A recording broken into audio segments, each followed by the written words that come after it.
Hello and welcome to Hey, Not the Face with your host, John Nash, and your producer, me, Steffi Haynes. And today we are going to talk Bellator contracts. John, do we have a contract or do we have a contract but we're not actually allowed to show the contract? Well, I actually have several contracts, but unlike the UFC contract we had, which we got through a lawsuit, we actually had several UFC contracts, but we can only show when we got the one Talia Santos's contract from a lawsuit in Brazil, we could post that. And so for the Bellator, we're going to go through the items on it, but we can't post the contract itself. But in the future, we should have a one championship one that we can post the contract. So sweet, but you do have something in front of you that you can wax poetic on, right? Oh yes, I got them open up as PDFs sitting on my computer. We're ready to look through them, go through them, and talk about the Bellator contracts. I am excited. First, how does it compare to the UFC and PFL contracts that we've looked at? Because it looks a little bit smaller to me. Yes, they're a lot smaller. The PFL and UFC, I think they run anywhere from 27 to 30 pages, basically in that ballpark. A lot of addendums, a lot of stuff in it, cover a lot of ground. The Bellator contracts, the standard, run about 15 pages, so almost half the size. So there are a lot less in them, but they still have a lot of the same provisions. Years ago, you did an article on Bellator contracts, and you talked about how sticky they were. First, I want you to describe what you mean by sticky. And second, I'd like to know, are they still that bad? Are they still real sticky? Well, I wrote that during the Bjorn era, and there was a lot of complaints that Bellator's contracts were awful, and in many ways they were, because they were like a starting boxer's contract. And the difference is a promoter in boxing, they invest in the boxer, they need to get their return, so there's a lot of extensions that the boxer pays out. In MMA, in a few fights, you could be on a main event, right? You see that all the time. Chimaev comes out of nowhere, wins a few fights, he's a big draw. So there's not that sense of, we don't do what we do in boxing where you build a guy from the grassroots up. And so people coming into these major promotions are much further along in their career, but Bellator had all these provisions. So if you win a tournament, they add a number of fights. If you win a tournament again, they add more fights. If you win the title, then there's additional fights added another year. And then on top of it, there's extensions at the end. If they want, they can add 1, 2, 3, 4, 5 fights. So their contracts could go for, I can't remember, like 5, 6, 7, 8 years if they wanted to. So they can extend these contracts for like all MMA contracts. If you don't take the fights, they also can continue to extend it. So even trying to fight them out, it would take forever. It would be impossible to get out. And then if you gave up and tried to wait out, there was no waiting out. So they were terrible contracts. And no, these contracts are nowhere near. They've been much better for years. Are they a lot better than PFL and UFC? Like, if you were to weigh these out on a scale, which one? I mean, how much difference would we see in quality for the fighters? Well, they're better in some ways, but not better in others. When we go through it, you'll see some of the differences. So people can weigh it. But overall, I would say that I don't want to give away what we're going to talk everything about. But overall, all MMA contracts are very similar. The standard has been laid out, and almost every contract is the same in the sense of the terms, the extensions, all those things. The power that the promoter has to choose fights, to choose opponents, to choose location. Almost those are all identical. The difference is the Bellator contracts doesn't have a lot of the auxiliary rights that you see on the other contracts, and that I would say is better on their part. But there's when we get into, you'll see there's certain other things aren't as good as some of the other promoters. Okay, so while all MMA promotional contracts are similar, and you tell me that each one has a slightly different layout, what does this require from both parties as far as the rights on page one and things like that? Because there's a lot of terminology here, for instance, promotional rights and promotion of bouts and things like that. Can you just break those down a little bit for us so we know exactly what you're talking about when you use these terms? Okay, well, when we say the layout, I meant like is people listening because they don't have a page in front of them. Is that they all contain a lot of the same terms and sections, but they're in different orders and they're spelled out a little bit different terminologies used. Mhm. But for the Bellator contract, it starts out kind of not right away, but it starts out pretty close. It talks about the promotion of bouts, what's expected of the fighter, right? Mhm. What's expected of the type of fights. Each fight will be a contest between a fighter and an opponent designated by the promoter. Very basic. Then it also says they'll be abiding by the rules set forth by the promoter. It's kind of interesting though that they set the body and the jurisdiction over the bout. Now, you could assume that means the local athletic commission, but this is Bellator. I'm wondering if this also applies to Japan. In other words, Bellator's not saying that you're going to be fighting under unified rules. We can offer you a bout in America or in Japan. I'm not. You could read that way, but I'm not 100% certain. But it seems a possibility, given the fact that it doesn't say exactly what type of rules you're going to be fighting under.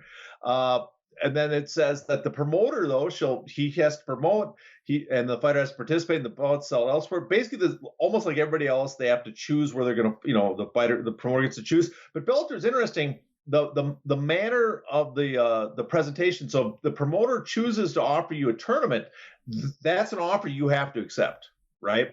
And if you refuse it, they can extend your contract. That's an offer that's considered a fair fight offer. So in some ways, I guess PFL, we all know their seasons and tournaments, it doesn't matter. But that's a little bit worse than the UFC. So if they have a Grand Prix Bellator and they want to offer you a fight, that's you either have to accept it or turn it down and have the contract extended, right? The promoter has to do it on the date. He gets to choose all the things that the promoter has, the power and all the other promotions, very similar. The fighter also cannot participate in other sports, they like wrestling and any activities that can hurt them, so they can get hurt in. Doesn't the UFC have something similar, or they used to have something similar? I seem to recall when Donald Cerrone, about, I want to say 8-10 years ago, Donald Cerrone was on this action binge and he was wind sailing and parasurfing and doing all these wild things and motorcycle riding, but with, doing wild stunts on motorcycles, just crazy stuff. And I seem to recall that the UFC either had something in their contract or were going to put something in their contract, basically barring fighters from participating in dangerous sports or whatnot. Is that the same? They do have something in their contracts about that. First, they say you can't participate in other sports, but they do have something in the provision. I have to double check it, but there's in the UFC contracts, there is a section about dangerous activities. I cannot remember on top of my head. We did the episode, so I'm sure we mentioned it. Yes. But well, first of all, it warns you that MMA is a dangerous activity, right? Dangerous sport. It gives you a lot of warnings about that. But it does say stuff about the fighter is banned from doing stuff that can harm themselves and basically, stop a fight from happening. Does Bellator have that same exclusion there for not just other sports but dangerous activities? That's my question. It does have a section on it, and basically fighters shall not engage in any abnormally dangerous activity having a potentially for injury that could conceivably prevent a fighter from engaging in bouts. Thank you. All right, so next question. In that next section, that fighters are required to cooperate with the marketing, how much cooperation are they asking for? And how does that compare with the UFC or PFL or ONE or whatever? Well, it's a lot of cooperation. The fighters expected cooperate and assist in the advertising, publicity, and promotion of the bouts and events, and rebroadcast the bouts or events in the media whatsoever. Other bouts for promoter, other events and broadcast by promoter, the sale of merchandise tied to the event, and the Bellator brand, right? So all these things the fighters expected to promote, they have to do like a lot of the language of the promotion, they have to do reasonable requests, but it's usually tied, and they have the old Bellator will compensate them with the hotel accommodations and a reasonable per diem, but it doesn't give an amount usually on these contracts. But the fighters expected, just like in PFL, just like in the UFC, they're expected to help promote the fights and events and the promotion itself. That they, so that they're called on to show up at the press week, they have to do that. They're called on to show up for a month in advance for their fight that's coming up. They have to show up at another event to promote theirs. They have to do that. Basically the same as everyone else. But the one difference is there's not a lot of the. If people remember when we went through UFC, there was a lot of additional stuff fighters had to do on fight week, just a lot of stuff written out and laid out. That's not laid out in a Bellator contract. They have to show up and do promotional stuff, but just the degree that is required, they might have to do as much, but it's not laid out as required. And also UFC has, even though they don't take advantage of it, they technically have these contracts, the ability to send you out in support of the brand and in support of sponsors and all these other event efforts that they want that really aren't tied to the promotion itself and the events, where Bellators is a little more limited in that front. So UFC can, because they have the signing of all the merchandise, they have to do all those things. There's all this additional material that the UFC has to do that is not required of Bellator fighters. Next is this really long list of auxiliary rights that are granted to the promoter. Now, you alluded to these earlier. I need to know about these auxiliary rights and which ones is Bellator actually not asking for? Well, that's a good one. They ask for a lot. When you read these, it's almost absurd the amount of stuff they say they have the right over, and they go through a long list. Bellator has the exclusive right during the term to stage some are obvious, to stage the bouts, to sell the tickets and admission, to broadcast, to telecast, to do pay-per-view, all those things that generate revenue. Bellator has the right to the matches and to sell it, but then they have the right to exploit and use to the fullest extent possible and all the content, data, information, intellectual property rights that are prepared, derived, conceived, developed, manifested, or created by and through this agreement, and include stuff that they have the right to the identities, the fighters, the trainers, the corners, the seconds. They have the right to exploit it, full use and exploit it. The rights on TV and all different types of mediums, on satellite, closed circuit. They just go on and on and on with these rights. Now, one thing to be clear, though, when they talk about these rights, they're talking about that the fact that the fighter, they can use these rights as they're tied to the bouts they're in and the promotion. In other words, if they go into advertise something, they can use that material and spread it elsewhere. If the fighter's at an event and they're there and they're there to promote the event and they shoot them, they can use it elsewhere, right? They can use it for promotional events and they put it on shows and stuff like that. Same with the fights, but that's every fighter. I mean, boxing's the same. If you're in a boxing match and a promoter pays you, they get the right to distribute that boxing match everywhere. So that's it's far-reaching. It covers everything. It spells out the promoter gets to keep a lot of the revenue, like the gate and stuff, and the fighter doesn't. It spells out that the promoter has the right to make a reality show using the fighter's images. It'd probably be a behind-the-scenes type reality show if they did it. So they have the right to do all that stuff, but other promotions basically have the same right. So it's not surprising. What is different in this of all these rights is one thing Bellator doesn't do. It doesn't ask for as much about the image rights. It doesn't get your image rights for non-fight related material as much, right? Mm.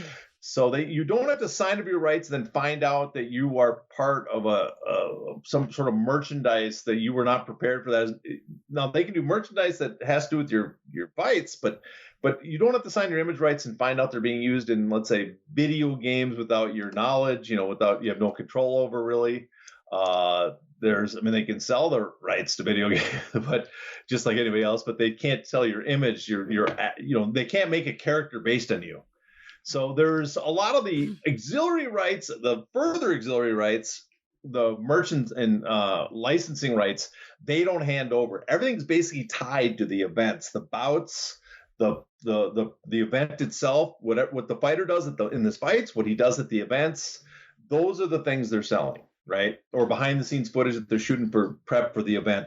But they don't take your identity and then extend it further than that, which is in MMA is actually a positive, but it should kind of be the standard. Okay. I want to backtrack for just a moment back to cooperation, if I could. Yep. Yes. Back in the day, fighters used to have to sell tickets to their Bellator matches. Is that still a thing? Yeah, well, we're talking about two kind of different contracts here when we look at these. These are what I call a standard Bellator contract. These are the guys that are signed multi-fight deals with Bellator, right? They don't have to sell tickets, right? Okay. Back in the day, they used to, but they don't now. But they're standard. They're basically, UFC type contracts. UFC type. What UFC does with their fighters, Bellator does the same. But they're often maybe a step below in what they're paying sometimes. Mm-hmm. But and sometimes a step above for some of the guys, but they're longer term Bellator contracts. Now, the ones that often have to sell their tickets still are the one fight deals. And those are the guys that fill up the prelims. They're basically local fighters that are there to fill up. They're not under long term contracts. In some ways, you might not even consider them Bellator fighters. The Bellator teams up with a local promoter. The promoter has access to these fighters. They give them one fight contracts to fill the card. But those guys, yes, those guys sometimes still have to they get paid amount, and then another portion's based on commission on ticket sales. So they actually get a commission of it. Well, yeah, commission. But let's say you're signed on, and they say we're going to give you $2,000. $1,000 we might pay you in cash, right? Mm-hmm. The other $1,000 we're going to pay you if you sell 50 tickets. See, that's so shady. Oh my God. I'm sorry. Yeah, that is really shady. So. Yikes. Okay, I don't like that at all. Let me ask you this. What happens if an event gets canceled? Let's say a natural disaster happens and destroys something. A hurricane happens and floods the arena, whatever. Or worse, what happens if a fighter gets injured? Well, it's very much like the other promotions. If something happens, force majeure happens, a natural disaster, Bellator has the right to postpone the fight and move it. If the fighter gets injured, the fighter and his opponent, they have a right to postpone, basically freeze the contract for a while and move the fight until they can make it. Basically the same as PFL and UFC. They all have these terrible provisions. Well, I shouldn't say. I mean, it's a little bit understandable that you have the right if someone gets injured or something to move the contract, but the problem is then these provisions just keep going and going and going. There's no end to them. But yeah, so just like the UFC, just like PFL, when there's that kind of disaster and stuff, they have the right to freeze the bout and move it. So while we're here and we're talking about fighter injuries, we have this guy, Christopher Lencioni, who was preparing for a fight, had a heart attack. So they thought. It ended up being some rare heart condition that forced him into a coma, of all things. And then we have Bellator coming out, and they have posted his GoFundMe and are calling everyone to action on the GoFundMe, and they closed the comments. And I know why they closed the comments, because they're getting a lot of pushback about, one, why Bellator's name is not on the donation list, but two, and most importantly, what their insurance policy is and why they are not covering this young man's bill. So my question to you is there something in there in these contracts about insurance as far as injury insurance? Because that's basically what it's known as. It's not real insurance. It's only something that covers you in the event of an injury, I believe, during a fight. But that's my question to you. What's the actual clause say, or paraphrase what it's saying?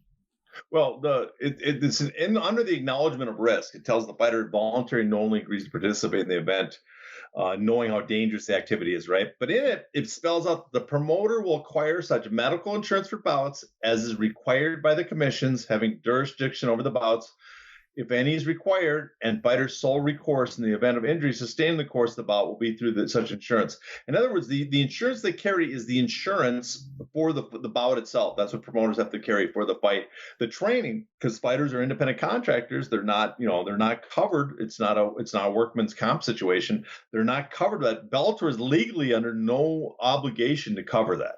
Okay. So there's no injury insurance covering it for the period for the workout. Now the UFC does have it. I can't remember. It's like the deductible is pretty high, like a $5,000 deductible, and I think a $50,000 max. Mm-hmm. But I think in this situation, something like this, UFC might step up and pay more because just the PR, they're loaded. That's the other thing, they're just absolutely loaded. But the UFC insurance would probably, it depend. I don't know. This is actually something about that too, because is it considered an injury he sustained in training, or is it considered a medical condition he had pre-existing? Yeah. So it's possible that even UFC's insurance wouldn't cover this. People tune in. Maybe in a couple of weeks I'll ask around and see how their insurance would cover this. Just this information right here is more than is floating around currently. So I am grateful to know. How about that? No, it's nice. Look, I like how you set the bar so low for me that I can clear it. Right? You only have to clear the bar of his co-host and good friend. Let's talk about how many tickets, corners, and things like that a fighter can bring with him. How many tickets does he get to give to his family, and how many corners can he bring? Well, this is kind of a subject that I don't really care about usually in fights, but it's one that people really get worked up about. And fighters get really worked about this is, how many promoters. And basically it's the same as the UFC. They give you 2 round trip coach class transportation to the event. 1 hotel room and 2 people. So in other words, the basic fighter contract, the basics, the guy that's in the undercards, he's allowed to bring 1 extra person with him, another corner, right? Uh-huh. The higher level, the champions and stuff, they get more tickets. I think they get 3 now round trip tickets. They can bring 2 additional people, and they get 2 hotel rooms, I believe. I'd have to scan through it again, but I'm pretty sure that. And some of the bigger name fighters even have more. I mean, Fedor Emelianenko has his contract's completely different, but we got his affliction one at one point, and he asked for a lot more people than the typical contract. He travels with a Pacquiao level entourage, though. Yeah, he had a whole. Well, I mean, his events at the time too, back in the day of Affliction and Strikeforce, were being co-promoted, so you had to also cover the other promotion. A lot of it had to gift them a lot of stuff, and that was M1, which was his guys. So he was bringing a lot of people with him. You were talking about merchandising rights and image rights and everything earlier. I am always drawn back to the John Fitch situation. And for first-time listeners, would you mind just telling us real briefly about the John Fitch situation and how that forced a change? Well, John Fitch, after he fought George St. Pierre, he lost in just a vicious fight in the sense that he just got kneed the heck out of, beaten up for 5 straight rounds. But it was a great demonstration of heart because he stuck in there. After that, the UFC was implementing a image right. They added an addendum to their contracts. They were stuffing into everybody's bout agreement a new contract saying, you need to sign over your image rights for video games. We're going to do a video game. You have to give us your rights for perpetuity. They've changed it a little since then. For perpetuity and no compensation. So to be in the UFC, you had to give up your video game rights. This was in 2008. This comes on the heels when they introduced the sponsorship tax. So fighters were already getting kind of nervous, getting upset about the sponsor tax, cutting into their sponsorship.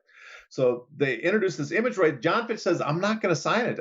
I want to negotiate where I get the rights back eventually. I just don't think it's worth. This doesn't seem like a smart idea. UFC freaked out, canned him, released him from the UFC because basically threatened to release. And I guess there's some question, did they release or not? Everybody from his gym, AKA at the time, which include Josh Koscheck, Cain Velasquez, all these guys were at AKA, top fighters, said they're going to release them and not sign anybody from AKA because of this. AKA buckled, John Fitch buckled because he didn't want, he basically didn't want to ruin the careers of all of his friends and fellow gym members, and he relinquished his rights, signed him over to the UFC. So that's the John Fitch situation. It was a one-day workers' movement that did not last long in the UFC. You said that they don't have as strict parameters around image rights right now, and you did mention that it's no longer in perpetuity. How long is it? Well, for UFC, and this is clearly a direct response to the antitrust lawsuit, it's for the duration of your contract and then an additional 2 years. And for Bellator? And for Bellator, well, the image rights and for the image rights, I mean the right to put your image into video games, to make posters and stuff of you that have nothing to do with the fights. For the fights, they own that forever. Okay. So they have the right to sell your fights forever, to make stuff about those fights forever. Bellator has the right to sell your fights in perpetuity after it records it. What they don't have the right, and they don't have the right from the beginning, is to take your image and sell it and put it on stuff like a cup or put it on a bobblehead doll without your permission. You have to negotiate with them in good faith, right? They have in the contract, it says, fighter agrees to negotiate with the promoter in good faith if the promoter elects to create a certain merchandise program that features the fighter. So that means, but it's not guaranteed. The fighter can, obviously, if the negotiations don't work out, the fighter doesn't have to be in those merchandise. Unlike the UFC, you automatically hand those rights over to the UFC. The other thing is for the sponsorship we're talking about, the Bellator, they don't force you to wear a uniform, right? Everybody knows that. Bellator, you're allowed your own sponsors, but you do have to get permission for all your sponsors. You have to request permission for each sponsor you're going to have. Bellator has the right to reject a sponsor that you have, that they don't, either because it conflicts with one of their sponsors or because they don't like the sponsor, whatever reason, you have to submit that. So it's, in many ways, it's better than a UFC contract, but it's not like it's freewheeling and you can do anything, right? There's still Bellator has a lot of rights over the fighters. And it's also, I think it goes to the Bellator, with the purpose of the promotion slightly different than the UFC. Bellator was made to make content for the network, right? So the auxiliary, even though it's a benefit, it wasn't the primary focus when they founded the promotion. UFC, its primary focus is to make as much money in every way possible off the fights. And so I think that explains the difference. And all the new promotions, ONE and PFL, they're looking much more to the UFC model. We're trying to make an entity that's a media, like what does UFC say? We're not really in the fight business. We're in the media business. Mm-hmm. So I think if you look at it that way, that kind of explains slightly the difference. But yeah, Bellator, you retain your sponsorship rights. Some fighters don't get much on that sponsorship rights, not like the old days in the UFC or being on Spike. So I don't know how, but for some fighters, obviously you do make more than the 30, 40,000, 20,000 or whatever you can make in the UFC. But they don't retain that, and they're not forced to give away their merchandise. Of course, I guess for some fighters, the merchandise in the UFC, even though they got a terrible deal, if it sells something, you get a percentage. It's better than the nothing that fighters in some other promotions get. Back to sponsors for a moment. In Bellator, is there a sponsor tax, seeing as how the fighters are allowed to have their own sponsors? No, there's no sponsorship tax. Awesome. Okay. All right. Can fighters box while they're under contract to Bellator? Well, put this in specifically because this is something people talk about a lot. And Bellator contracts are exclusive. They are not the freewheeling thing a lot of people think they are, at least the standard contracts. You are not allowed to box, wrestle, whatever. Just like UFC and PFL, you're exclusively in the sport of mixed martial arts. Now, the exception to that, and you've talked to people, is it does specifically say if you ask for permission or it's written into the contract, you're allowed to do that. Oh. In the old days, apparently, they were very willing to just take a pen and start writing stuff in the contract. I've heard that's kind of, it's lessened a bit now on Bellator. They don't do that as much. They're not as free about re-editing the contract. But I'm sure with some fighters, because, and this has more to do with market power than them being nice. Because Bellator has to compete with someone that can offer more money, I'm sure they're much more willing to offer people the chance to do something else, outside of the Bellator promotion. Chris Cyborg's a perfect example because she's actively looking for a boxing match, another one, and she's already been boxing. So yeah, she's a perfect example. Yeah. So also that's something they can offer her that the UFC would be completely unwilling. And so it's like, well, we can't. We can probably pay her as much as the UFC was willing because the UFC, they're the one that sets the price. But what can we offer more than another promotion? We will freely let you box. And because of Showtime, we do have some contacts with, maybe we can hook you up with some boxing promoters. After the contract is up, does Bellator have exclusive negotiating and matching rights. Yes, they do. They have both those. For a while there, the UFC, for the contracts I saw, did not have the exclusive negotiating period and had just the matching rights. Now, because they're introducing an antitrust waiver, class action waiver, I should say. Wait, because what? Back up. Bellator is? No, sorry. UFC introduced that because the UFC introduced that. I'm sorry. That was my mistake. You just confused me there. I was like, wow, Bellator's got one too. No, but because UFC introduced that class action waiver, they've now gone back to having both a exclusive negotiating period and a matching rights. Now, Bellator has both. They have a 90-day exclusive negotiating period, and then they have 12 months of matching rights. So if you you get released or your contract ends, they have 12 months to do that. What's interesting too on this, since we're on the subject, is I have not seen an addendum in any of the contracts yet or anything of which both PFL and UFC has, is a arbitration clause. They don't have that in their contract. So that's a positive for fighters because the arbitration clause, not that Bellator or PFL or anybody being accused of antitrust violations anytime soon, but being able to go to the court system, as we talked about previously when we went over those waivers, lets you set precedent that other fighters can follow. Where you go to arbitration, people are unaware of what transpired, and it sets you got to go do it all over again every time. Now, Bellator is a California company, but their choice of law venue, it's in New Jersey. I don't understand that. Why? Well, it's in New Jersey for a very good reason, because New Jersey law is not nearly as favorable as California law is for fighters. California has a specific regulation that says that after 5 years, a promotional agreement with a fighter has to terminate. So you can't have contracts over 5 years. Basically, the UFC sunset, right?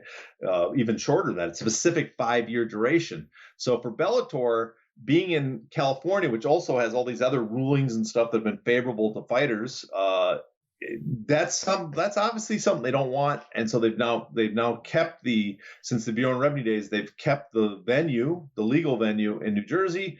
And that's one thing I wish Bellator would feel this pressure to do, is move their base, because they're based in California, move the venue to California, and right immediately then fighters would have a 5-year max to their contracts, just like that. What are terms like for a Bellator contract? Well, I mean, they're basically identical to UFC. You get a set number of fights, right? You get a set number of months that those fights have to take place in, although they can be extended, but all the other provisions. But the contract starts the date that you signed and sent in and agreed. So it starts on that date. But the one thing I've noticed is like where UFC will be like 5 fights over 20 months. For the lower guys, Bellators are usually kind of shorter. They can be like 4 fights in 18 or 4. So in other words, UFC averages out over the period, maybe for the 4-fight contracts for like every 5 months, and Bellator is often like a 3 to 4 month category sometimes. So they seem partly. This might change now because they are doing less events since Paramount's been in trouble and since there's talk of their sale. But during the previous couple of years when they were running more events, especially with the Zone, I think they were signing guys and trying to get them more fights. I got a feeling that's being reversed because they have a lot of fighters under contract, and they're running out. They're having less events. But for UFC, because they have such a big roster, such a massive roster, and the number of events they're trying to fill, that's one thing. You go back to the Joe Silva days, they were signing guys. They wanted to make sure they had the flexibility not to offer you fights very fast. Do they have tolling provisions? Oh yeah, they got the same tolling provisions. If you get injured, they extend the contract. If you turn down a fight for any reason, they can extend the contract 6 months. So all the stuff they have in the UFC. What's bad, like we said, they don't have the 5-year max because it's not in California. UFC, at least because of the antitrust lawsuit, they introduced a sunset, a maximum duration to the contract. They've weakened that duration, so it's now goes actually longer than 5 years. They've made it worse because of the class action waiver, but Bellator doesn't have it. Bellators are very much like the old UFC contracts. They can go forever. The other thing is if you win the championship, they got a championship clause, and their championship clause is a little different than the UFC's. The current UFC contract says it adds 12 months or three fights, the earlier of which. So whatever comes first, 12 months or 3 fights. Although there's, we can get into how that can be played with, but the Bellator says the later of 12 fights or 3 fights or 12 months. So the later, which is what the UFC contracts used to say years ago. So it gives them. So in other words, the Bellator, they would still have to offer you the fights, I guess, within a reasonable time or whatever reasonable time is. But it's like after a year, if they haven't offered you fights, so we still got to we still have a fight or 2 left to offer you. So you're still under contract. Now, the trick is anybody that has these type of championship clauses, even though it says a year or 3 fights, they're treated just like a contract extension. So if the UFC or Bellator offers you a fight and you can't take it, they can extend that 6 months. It freezes it and gives them another 6-month opportunity. So those championship clauses, they're not defined, limited exactly 12 months. That's one thing. The Ali Act, the Ali Act in boxing, which is they're kind of taken from the concept, is if you signed a title fight with another promotion, right? And they make you sign an option over to get that fight. They can only do 12 months, but that 12 months is hard capped. After 12 months, the deal's up. So MMA, they can keep extending it if you can't take the fights. And here I've been watching on Twitter today how much more wonderful than the UFC Bellator is. Bellator is God and the UFC is down in the dirt with Satan. I am hearing from you that Bellator is just about as bad as UFC, with the exception of some minor tweaks and turns. Am I right? Well, honestly, all promotions are terrible. Promoters are terrible. The whole purpose of being a promoter, and this is what's funny. People will say, you just hate this promotion, I favor this one. I don't like any promotion. Even the people I meet and I like in the promotion. I met promoters I like, but the basic premise of the professional promoter is we're going to pay people as little as we can and try to make as much money as we can off other people taking severe bodily injury, putting their health at risk while trying to pay them as little as possible and us making as much as possible. That's just a sleazy profession right there. In my opinion, that's sleazy, right? Mm-hmm. And so I don't like all promotions are bad. All promotions have given the chance.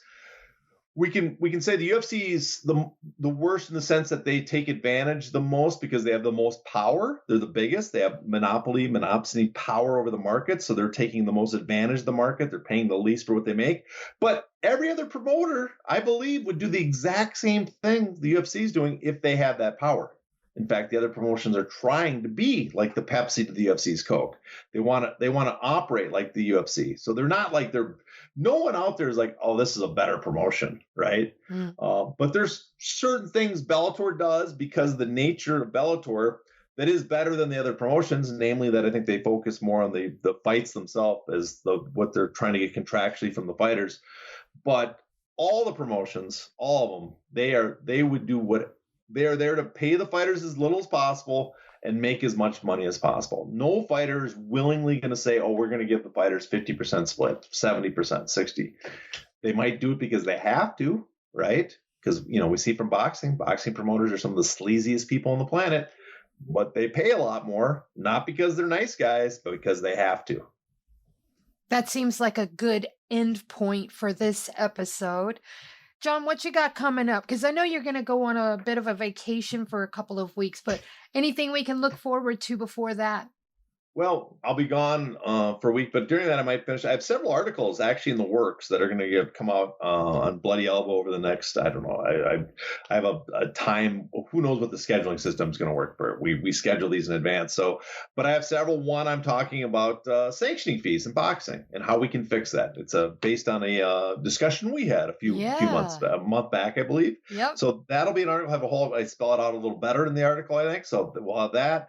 I also have one where I talk about I go over basically, again, the source of inspiration, I use the Leave PGA Tour and some of our conversations about Francis Ngannou and O'Malley and Sterling and all those to talk about, basically we got prima facie evidence that there's a monopsony in the sport of MMA. So that's another article. So look forward to that stuff. I am looking forward to that stuff. Right now, though, what I want you guys to do is follow this guy on Twitter. He is at Hey Not the Face. If you have questions, you can direct message either of us on Twitter. My Twitter handle is CrooklynMMA. And if you want to email him, he's heynottheface@gmail.com, and I am crooklyn949@gmail.com. If you have questions, suggestions for content, whatever, shoot us an email or shoot us a direct message. And y'all already know the drill here. Until next time, please stay safe. It's not in the face! Thank you.